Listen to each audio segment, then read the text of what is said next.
En primer lugar, bueno, agradezco a los organizadores de esta actividad, al doctor Contegrán, a Mercedes Rubio especialmente, que me convocó para estar acá presente hoy y de alguna manera poner un granito más de arena al homenaje y a la conmemoración del Día de la Mujer. Gracias a mi colega también del Ministerio Público que acompaña en esta mesa.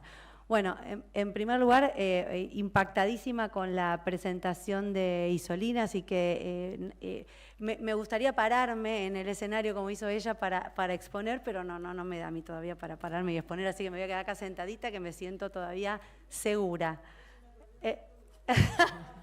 Puede ser, pero bueno, tenía preparado todo un capítulo de mi exposición, no la quiero hacer muy larga, sobre los derechos de los adultos mayores, de las mujeres, particularmente adultas mayores. Lo voy a suprimir porque ya los que me antecedieron expusieron claramente cuál es la base normativa, convencional y del derecho interno que sostiene entonces la idea central de que esto es un mandato normativo, el que tenemos nosotros como operadores judiciales de atender y de no discriminar a los adultos mayores en cada una de los fueros o de las especialidades en las que nos toca interactuar, es un mandato normativo y por lo tanto una obligación que debemos cumplir como miembros del Estado.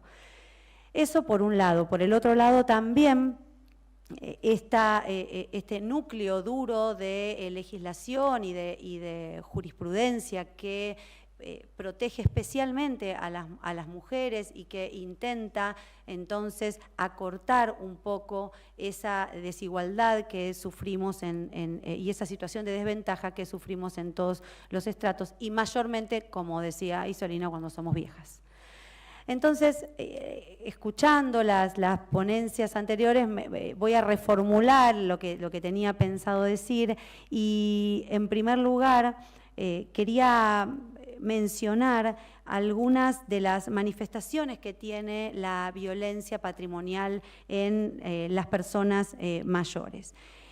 Y en ese sentido también me hacía pensar recién Francisco cuando hablaba de este acceso a justicia y de qué manera esas personas pueden acceder a justicia, cómo llegan entonces a los tribunales, cómo llegan a las fiscalías, a las defensorías, etcétera, y nombraba este gran trabajo de investigación que se hizo en un DECIT en la UBA, por la doctora Leonora Wallet, que es especialista también en este tema, y que ella muestra esto, ¿no? Estos números horribles de que la gente no sabe dónde ir y no va, además, a los tribunales a reclamar por sus derechos. Imagínense si ya no va a reclamar por sus derechos, por ejemplo, patrimoniales básicos, menos va a ir a una fiscalía a denunciar un delito, ¿no? que lo damnifica.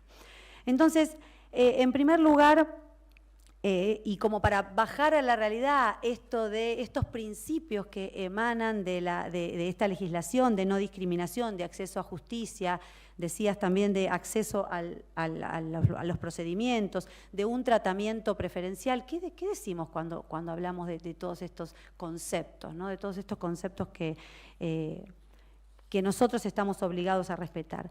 Bueno, las manifestaciones que tiene la violencia patrimonial de las personas mayores es primeramente el despojo de los bienes inmuebles, ¿no? ¿Esto cómo se hace? Generalmente a través de chantaje, de amenazas, de engaño, de abuso de otros recursos provenientes, por ejemplo, de programas sociales, en las que estas personas son extorsionadas también y a partir de lo cual también pierden sus bienes. Las personas mayores generalmente, como bien explicaban anteriormente, están dispuestas muchas veces a firmar lo que se les ponga adelante porque quieren sentirse acompañadas, porque no quieren ser abandonadas por su familia y porque principalmente confían en su entorno. Y ese entorno es el que es el ámbito donde generalmente delinquen en contra de ellos. Entonces, para evitar estos problemas familiares, muchas veces para evitar el abandono, las personas acceden a situaciones que son abusivas y que las aíslan socialmente aún más de lo que ya estaban. Entonces, detrás de estas violencias y de estas omisiones hacia las personas mayores, generalmente entonces siempre hay un interés patrimonial, sobre todo un interés patrimonial que limita su autonomía, su independencia y también su posibilidad de participar socialmente. Por lo tanto, cuando uno aborda este tipo de violencia, no es lo mismo que abordar una violencia intrafamiliar o que abordar una violencia sexual, por ejemplo, que sufren generalmente las mujeres.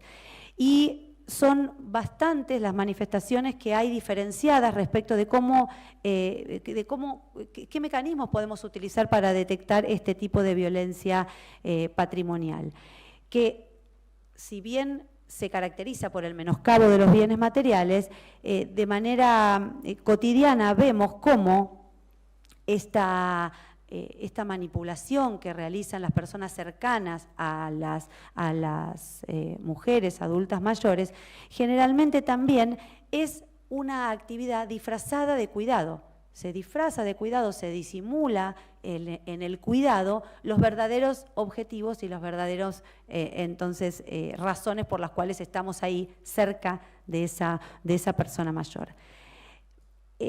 Esta puesta en funcionamiento de todo un aparato para hacerle firmar documentos, muchas veces voluntariamente, podríamos decir, que lo hacen, y ahora vamos a hablar de ese tema. Entonces,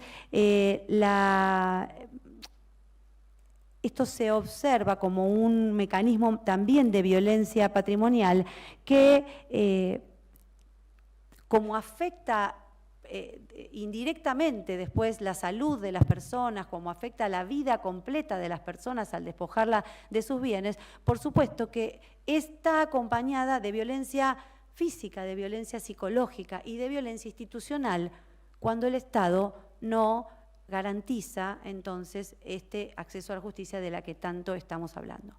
Una de las últimas sentencias sobre violencia hacia mujeres que dictó la Corte Interamericana hace especial hincapié en esto de identificar que el maltrato judicial que reciben las mujeres en la justicia es violencia institucional. Tiene que ser calificado como violencia institucional. Entonces, esta violencia institucional en los adultos mayores se observa claramente cuando empezamos a detectar los casos.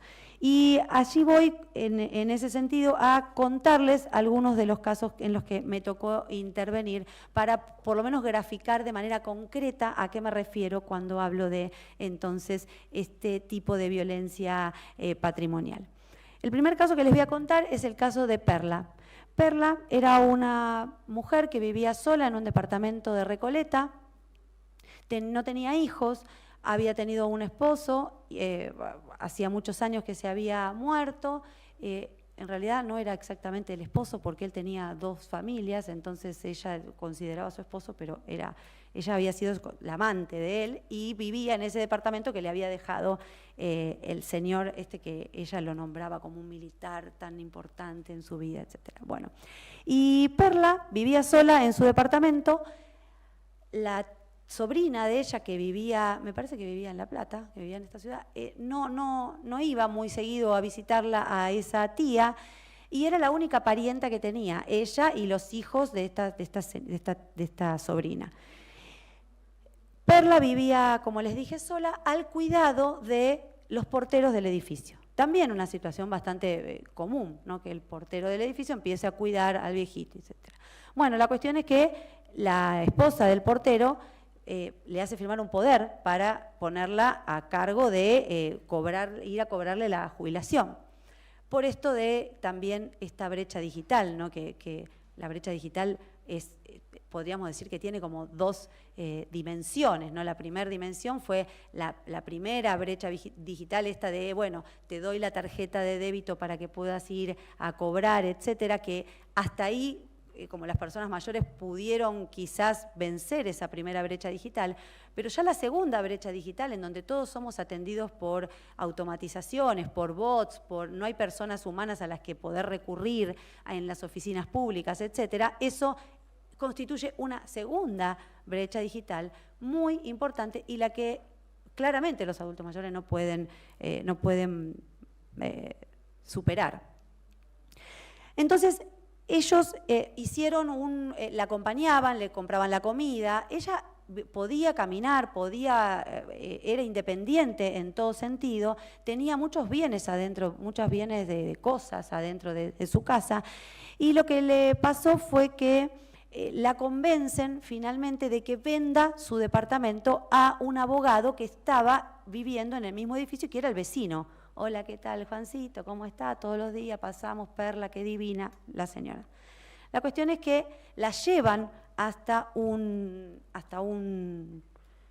escribanía y le hacen firmar la escritura. Es decir, consentimiento, propia voluntad, la escritura era con un usufructo de por vida a su nombre para que ella se quede en el departamento hasta que pudiera acceder en la persona cuando fallezca Perla. En todo ese tramo, lo que hace este abogado que vivía en ese edificio, hicimos un edificio hermoso, en pleno Recoleta, en la esquina, no me acuerdo exactamente la calle, pero en Quintana, y bueno.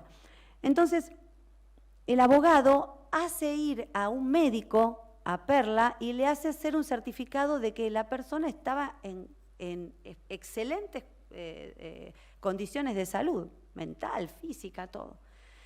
Entonces, claro, ¿qué hizo él? Como que preconstituyó prueba porque sabía que capaz se le podía venir la noche, ¿no? Y que fue lo que efectivamente le pasó. Cuando ella firma esa escritura, después de que firma esa escritura, vuelve a la casa, el matrimonio de los porteros seguía como ahí atendiéndola, le compraba la comida, le cobraba la jubilación, sacaban casi todo el porcentaje de la jubilación, se lo quedaban, después fue probado eso, que quedaban unos pocos pesos en realidad en favor de Perla para pagar las cositas que ella utilizaba. Y finalmente la mujer se agarra COVID. Esto fue en época de pandemia encima. Entonces se agarra COVID. Claro, se agarra COVID, los tipos chochos, porque dijeron, listo, ya está, con esa edad se muere, entonces era más fácil, se acortaban los plazos para acceder al departamento. ¿Qué pasa? Como la mujer tiene COVID, la sobrina se entera de que está internada en el hospital y de esa manera se entera que ella había vendido el departamento, si no, nunca se hubiera enterado. Se lo cuenta de casualidad a Perla en el momento en que ella estaba internada y esta parienta la puede ir a visitar. Entonces, ¿qué pasa? Cuando vuelve Perla de la internación, porque sobrevive al COVID, a pesar de que tenía 90 años, sobrevive al COVID, vuelve a su casa. Cuando llega a su casa, se encuentra con la casa completamente desarmada. No tenía nada, no tenía los muebles, tenía sábanas puestas arriba de los muebles, tenía unos, ¿cómo se llaman? Unas monedas, unos mexicanos de oro, unos mexicanos de oro soles, que no me acordaba el nombre, los soles que ella guardaba con mucho aprecio porque era el del marido ese famoso que tenía, que se las había dejado y qué sé yo. Desaparecieron los soles, desaparecieron todas sus joyas, las pocas que tenía, hasta la cama, es decir, no tenía ni colchón, nada. Entonces, como que la llave, ¿dónde está la llave del departamento? Todo era como muy, muy raro, ¿no? Todo lo que pasaba, y ahí la sobrina dice, bueno, acá evidentemente pasó algo, estuvieron preparando completamente toda la escena para quedarse con el departamento. El departamento lo habían vendido a un precio que no era exactamente del todo bajo, no lo habían vendido a $50.000, lo habían vendido a $200.000 el departamento. Pero ¿qué pasó? ¿Qué pasó con la plata de esa señora? Que efectivamente el abogado le paga los $200.000 adelante del escribano, pero ¿qué le aconsejan los porteros? Bueno, Perla, vamos a abrir una caja de seguridad por las dudas para cuidar la plata que vos cobrás de este departamento. Entonces ella recibe la plata y se va con su carrito y con la portera hasta el banco, abre una caja de seguridad y la pone a nombre de la portera, la caja de seguridad. Entonces, ¿qué pasó? Que al otro día la portera fue y sacó la plata de la caja de seguridad.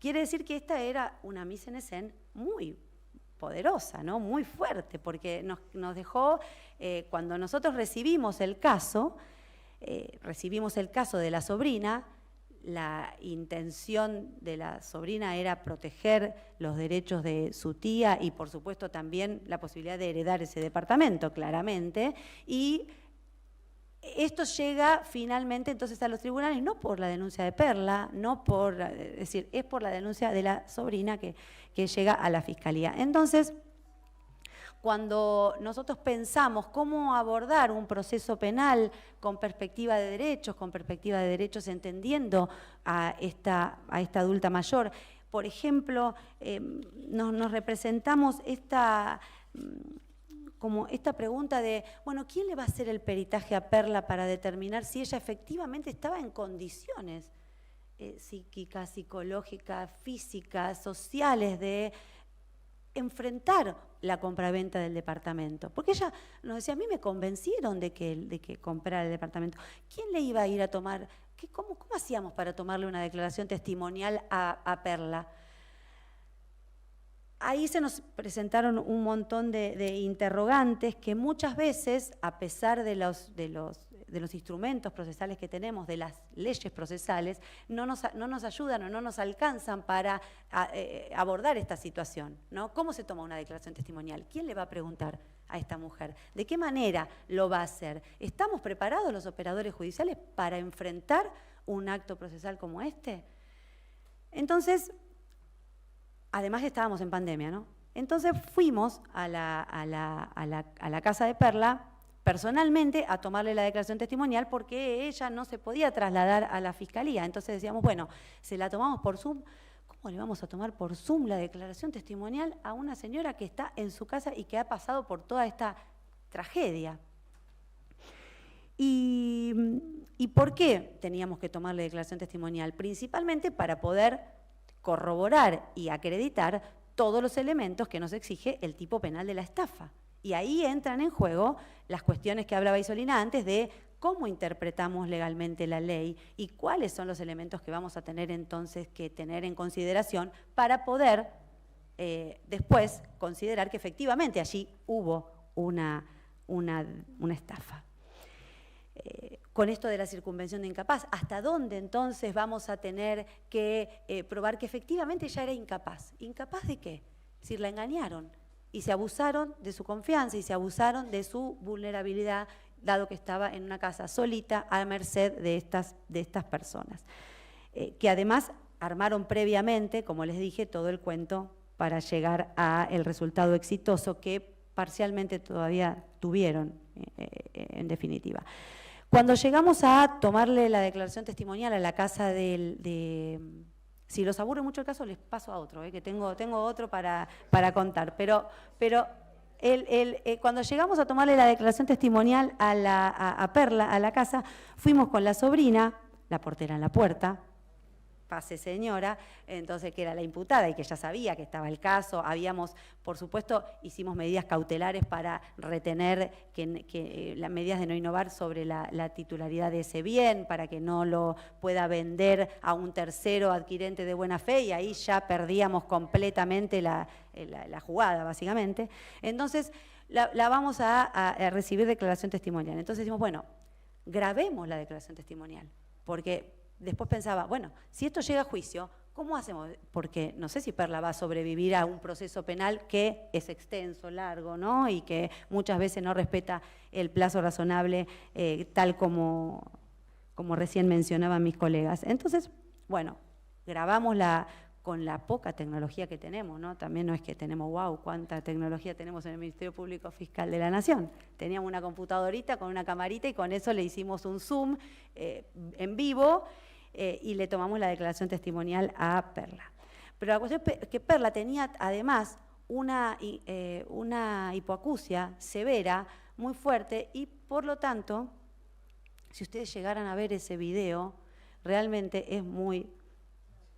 Sí, exacto. Es desopilante porque yo gritaba, ella gritaba, no, era una cosa de loco lo que fue esa declaración para lograr entender y obtener el testimonio. Entonces, entonces yo le preguntaba cómo era la relación para ponerla en contexto, ¿no? Para empezar a buscar más prueba indirecta sobre ese caso. Entonces, bueno, ¿cómo conociste a los porteros? ¿Qué hacían con vos? ¿A dónde te llevaban? ¿Cómo fue toda la historia con el escribano? ¿Qué te dijeron? ¿Por qué fuiste al médico?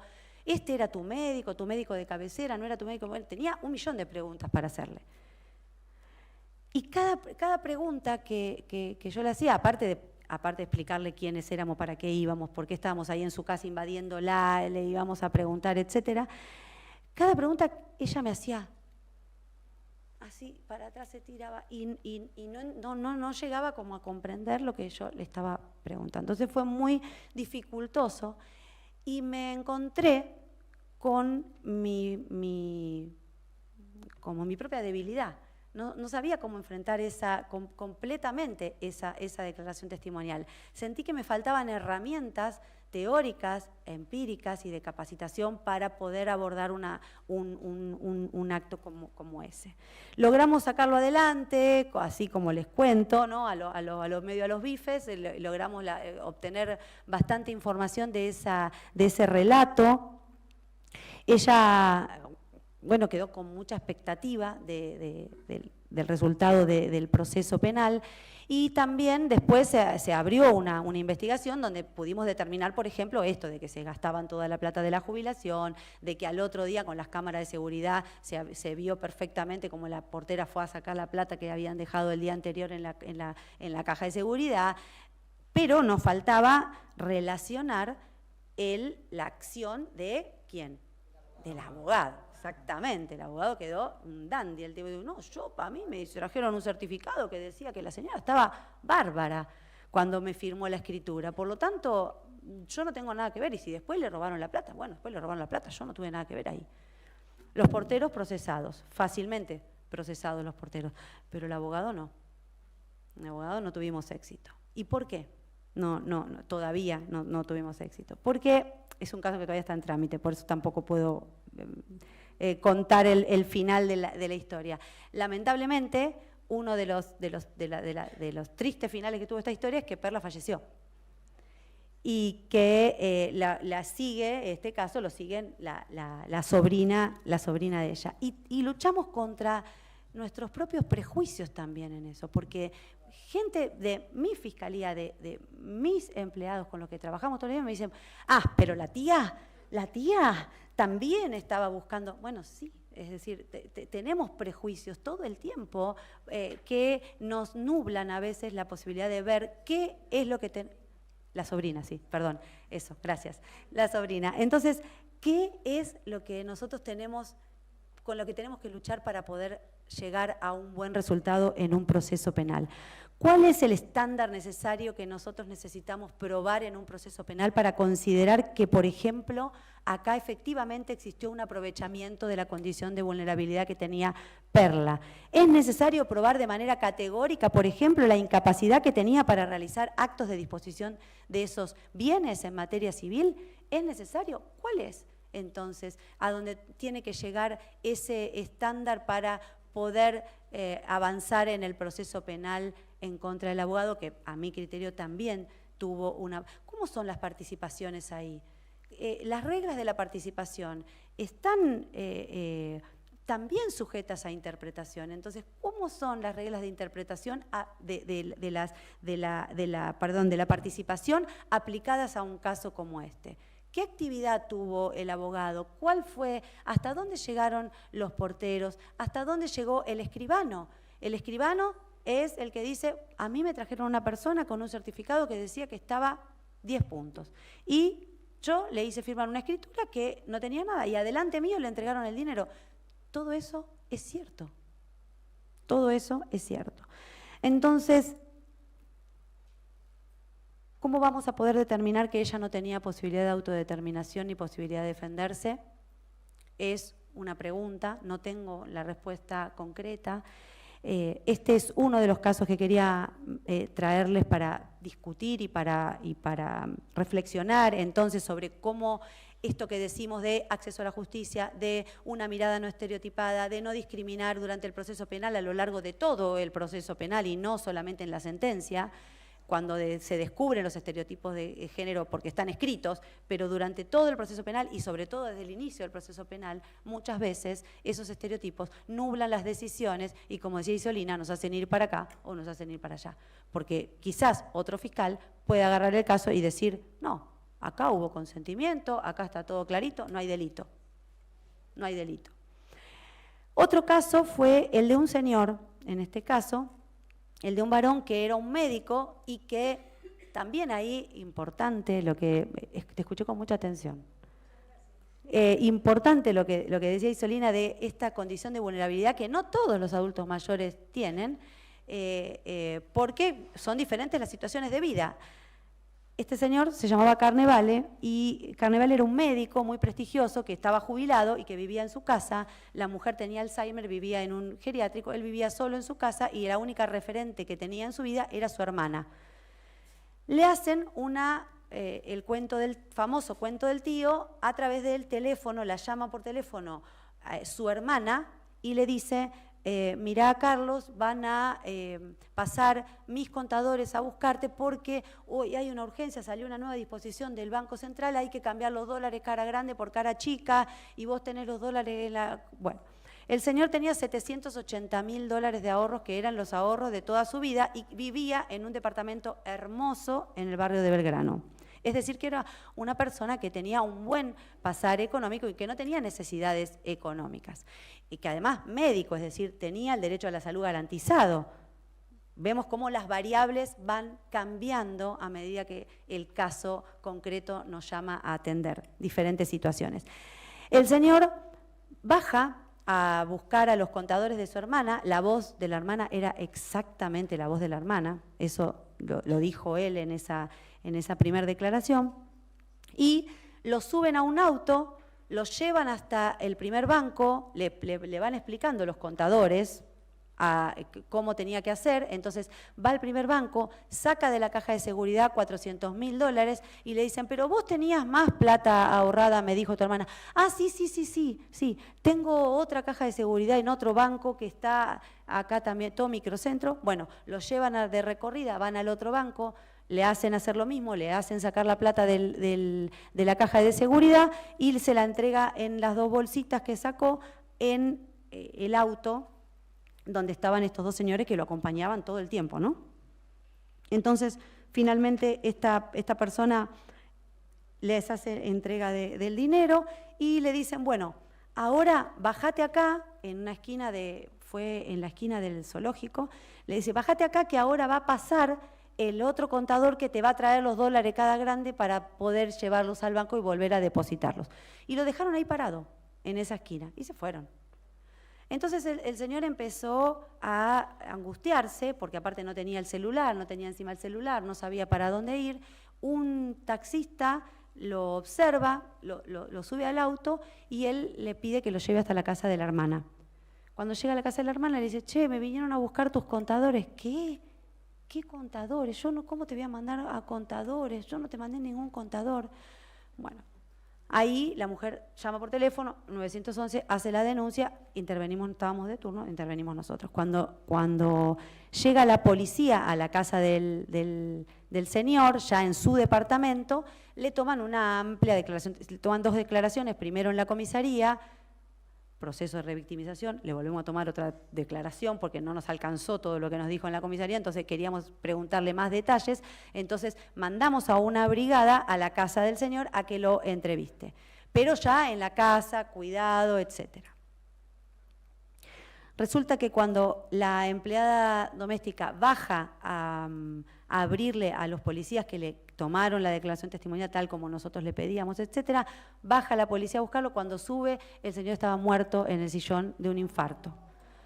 Entonces, fue un caso que nos conmovió de tal manera que, bueno, obviamente también ahí nos empezamos a repensar qué es lo que estamos haciendo, cómo pueden pasar estas cosas y qué podemos hacer para descubrir a las personas que cometieron este hecho. Bueno, se desplegó una investigación bastante importante, no voy a entrar en detalles, pero con mucha evidencia digital de cámaras, siguiendo los autos, siguiendo del teléfono no podíamos obtener ninguna información. Habían hecho todo una previa impresionante, alquilado un departamento cerca de la casa del señor para lograr obtener toda la información que fueron armando para tener un plan de película, ¿no? Como les acabo de contar. Entonces, todo eso lo fuimos desmenuzando. Era un grupo de la comunidad gitana que generalmente se encargaba de hacer este tipo de actividad y que eran millonarios. Entonces, llegamos a ellos y terminaron procesados, prófugos algunos, por el hecho. Pero ¿a qué quiero llegar con este caso? Más allá de la tragedia que significó para todos y para la familia y para la hermana de Carnevale y todo lo que le pasó y lo que tuvo que sufrir. Y encima atravesando un proceso penal que nosotros tratamos de hacérselo lo más liviano posible, pero igualmente también la afectó muchísimo. Cuando nosotros planteamos que esa muerte también había sido producto de ese accionar, y acá tenemos también un problema de dogmática penal importante, ¿no? ¿Cómo hacemos para establecer la relación de causalidad entre el robo, ¿no? y la muerte de esa persona que se murió por un infarto, ¿no? Bueno, argumentamos muchísimo para intentar que la Cámara y que el juez procese a estas personas por el homicidio y no solamente por el robo, por la estafa, etcétera, y no lo logramos, no lo logramos. Entonces, cuando nosotros hablamos de cómo interpretar la ley en clave de derechos, cómo interpretar la ley en clave de derechos más inclusivos respecto de este colectivo tan vulnerado, nos encontramos con estos escollos. La ley penal no es suficiente, no es lo suficientemente clara, pero además las posibles interpretaciones que tiene esa ley penal también nos presentan muchas dificultades a la hora de litigar estos casos en los tribunales.